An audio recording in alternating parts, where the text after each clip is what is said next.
ओम श्री महालक्ष्मी नमो नमः. श्री महालक्ष्मी मातेच्या कृपेने तुमच्या सर्व इच्छा मनोकामना पूर्ण होत ही महालक्ष्मीच्या चरणी प्रार्थना करून आजच्या आपल्या या व्हिडिओला सुरुवात करूया. देवघरातील देव कधी साफ करावेत? 1. चुकूनही गुरुवारी देव साफ करू नका. 2. एकादशीला देव साफ केल्याने काय होते? 3. देव कोणत्या दिवशी साफ करावेत? 4. देव कोणत्या दिवशी चुकूनही साफ करू नयेत? आपल्या दिवसाची सकाळची सुरुवात ही देवघरापासून होत असते. आपण सकाळी उठल्यानंतर आवरून झाल्यानंतर आपण पहिल्यांदा देवघरामध्ये जाऊन पूजा अर्चा करतो. पूजा अर्चा करून झाल्यानंतर दिवा अगरबत्ती करून नैवेद्य दाखवून झाल्यावर कामाला हात लावत असतो. त्याचबरोबर संध्याकाळी देखील आपण तुळशीसमोर दिवा हा लावत असतोच. आपण सर्वजण रोज देवांची पूजा करत असाल तर ते खूप चांगलंच आहे. त्याचबरोबर कोणत्या दिवशी देव अगदी साफ करायचे आहेत, जर तुम्ही त्या दिवशी देवपूजा करत नसाल तर तुमच्या या चुकीमुळे देवांना उपवास घडणार आहे. तर कोणत्या दिवशी तुम्हाला देवाची पूजा करायची आहे? व दुसरी गोष्ट म्हणजे तुमच्या कोणत्या चुकीमुळे देवाला उपवास घडणार आहे, याविषयीची संपूर्ण माहिती आपण आजच्या या व्हिडिओमध्ये पाहणार आहोत. त्यासाठी व्हिडिओ कुठेही स्किप न करता शेवटपर्यंत नक्की पहा. आपल्या चॅनलला सबस्क्राईब करा आणि कमेंटमध्ये श्री महालक्ष्मी माता नक्की लिहा. हिंदू धर्मामध्ये रोज सकाळ संध्याकाळ देवांची पूजा करण्याची प्रथा आहे. देवांची विधिवत पूजा करून प्रार्थना व स्तोत्र म्हणणे हे शास्त्रात सांगितलेलं आहे. घरात जागेची कमतरता असल्यास एका भागात छोटे देवघर बनवले जाते, तर मोठे घर असल्यास एका खोलीतच पूजेची खोली करण्यात येते. घरात असलेल्या छोट्याशा देवघरामुळेही घरात सकारात्मकता नांदते. तर रोज पूजा अर्चना केल्यामुळे देवांची कृपा बरसते. ज्याप्रमाणे पूजापाठ करण्याचे नियम असतात त्याचप्रमाणे देवघरात कोणते सामान ठेवावे व देवघराची काळजी कशी घ्यावी याचेही काही नियम आहेत. शास्त्रानुसार या नियमांचे पालन केल्यास घरात सुख समृद्धी नांदते, तसेच घरात सकारात्मकता राहते. दररोज आपण देवपूजा करत असतो. देवांना स्नान देखील घालत असतो. देवांना स्नान करून झाल्यानंतर आपण वेगवेगळ्या देवांना ठरवलेले हळदी कुंकू किंवा अष्टगंध लावत असतो आणि यामुळे देव हे लवकर काळे देखील पडायला सुरुवात होते. तर असे काळे पडलेले देव अजिबात चांगले वाटत नाहीत आणि म्हणूनच देवांची वेळोवेळी स्वच्छता करणे हे खूप गरजेचे असते. पण दररोज देखील तुम्ही देवांना स्वच्छ करू शकत नाही, कारण त्याच्यामुळे देवांना उपवास घडत असतो. देवांना नेमकं कोणत्या दिवशी साफ करावे, त्यांना कोणत्या दिवशी उपवास घडणार आहे आणि तुम्हाला संपूर्ण पूजेचे देखील फळ मिळेल. आता देवपूजा करण्याच्या वेळी आपण देवपूजा झाल्यावर बरेच जण दिवा अगरबत्ती लावत असतात, परंतु आपण कोणतीही पूजा कोणतेही कार्य अग्नीच्या साक्षीने करत असतो. ज्या वेळेस ही पूजा अग्नीच्या साक्षीने करतो त्यावेळेसच आपण केलेली पूजा ही सार्थकी जाते. आणि म्हणूनच देवपूजा करायला सुरुवात करण्याच्या अगोदर आपल्याला दिवा हा प्रज्वलित करून घ्यायचा आहे. मग तुम्ही हा दिवा एका बाजूला ठेवला तरी चालेल आणि त्यानंतरच आपल्याला देवपूजा करायला सुरुवात करायची आहे. आता आपण दररोज स्वच्छ करतो, घराची साफसफाई करत असतो, परंतु आपल्याला घराची रोज साफसफाई करायला जमत नसेल तरी देखील आपण गुरुवारी चुकूनही घरातील फरशी पुसत नाही.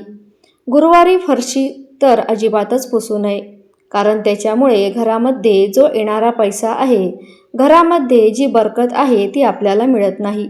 कारण गुरुवारी घराची स्वच्छता साफसफाई फरशी पुसल्याने आपल्याला गुरुवारचे पाठबळ हे मिळत नाही आणि म्हणूनच गुरुवारी घरातील स्वच्छता फरशी पुसणे या गोष्टी टाळल्या पाहिजेत.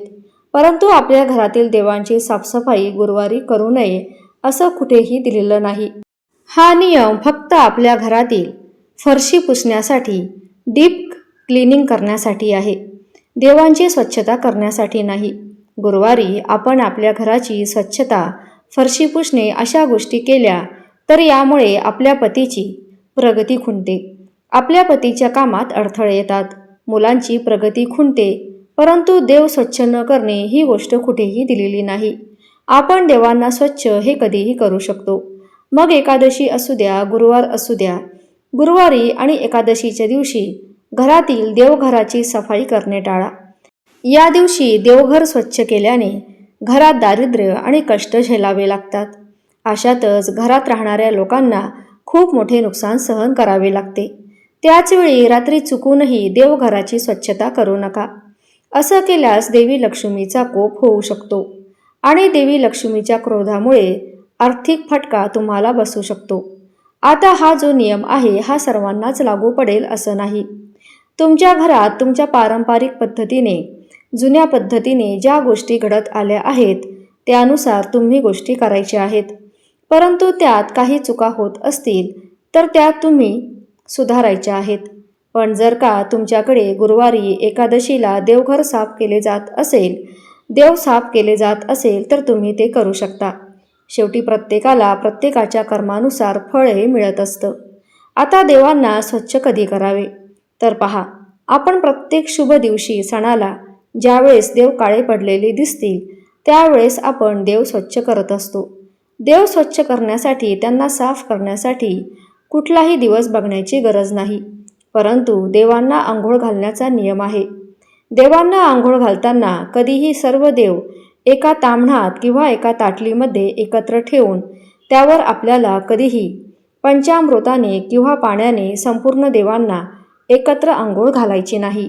आता तुमच्याकडे जर का मोजकेच देव असतील तर हा नियम आहे, आणि जर का मोजकेच देव असून इतर देव देखील असेल तर हाच नियम आहे.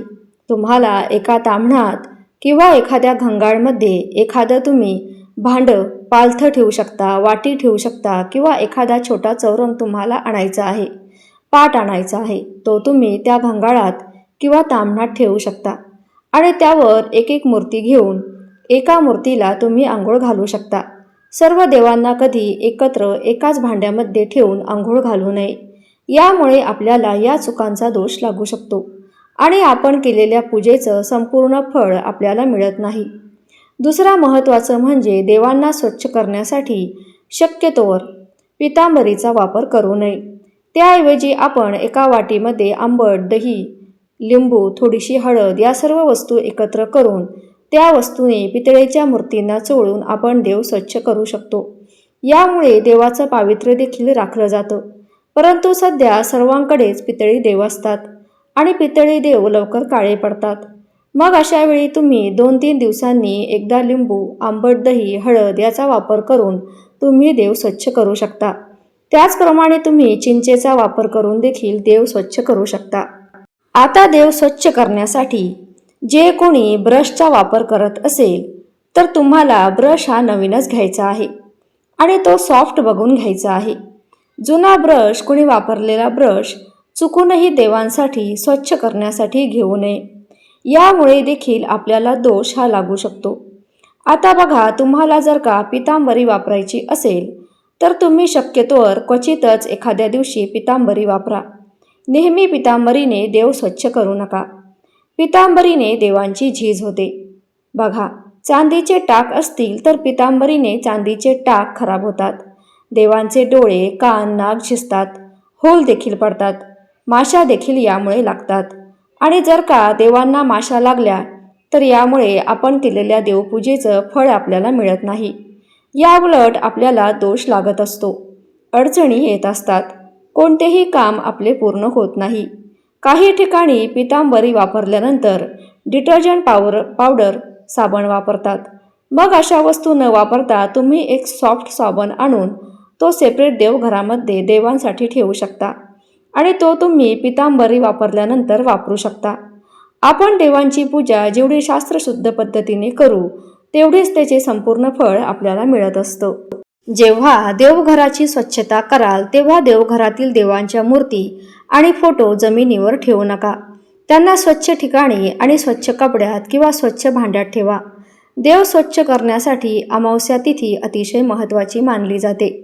त्याचप्रमाणे एकादशीला देव स्वच्छ करू शकतो आणि प्रत्येक सणाच्या दिवशी आपण देव स्वच्छ करू शकतो. देव स्वच्छ केल्यानंतर देवपूजा झाल्यानंतर देवांना हळदी कुंकू अष्टगंध लावावे, फुले अर्पण करावीत, अगरबत्ती लावावी आणि रोज देवाला नैवेद्य देखील दाखवावा. आपल्या देवघरातील मेन देव म्हणजे आपली कुलदेवी आणि कुलदैवत. त्यांची सेवा आपल्याला रोज करायची आहे. आणि यानंतर आपले गुरु, आपल्या गुरुची देखील आपल्याला रोज न चुकता सेवा करायची आहे. आपल्या देवघरामध्ये मेन देव म्हणजे आपली कुलदेवी, दुसरं आपले कुलदैवत, तिसरं शंकराची पिंड, चौथी अन्नपूर्णा देवी आणि पाचवा देव म्हणजे बाळकृष्णाची मूर्ती आणि गणपती बाप्पांची मूर्ती.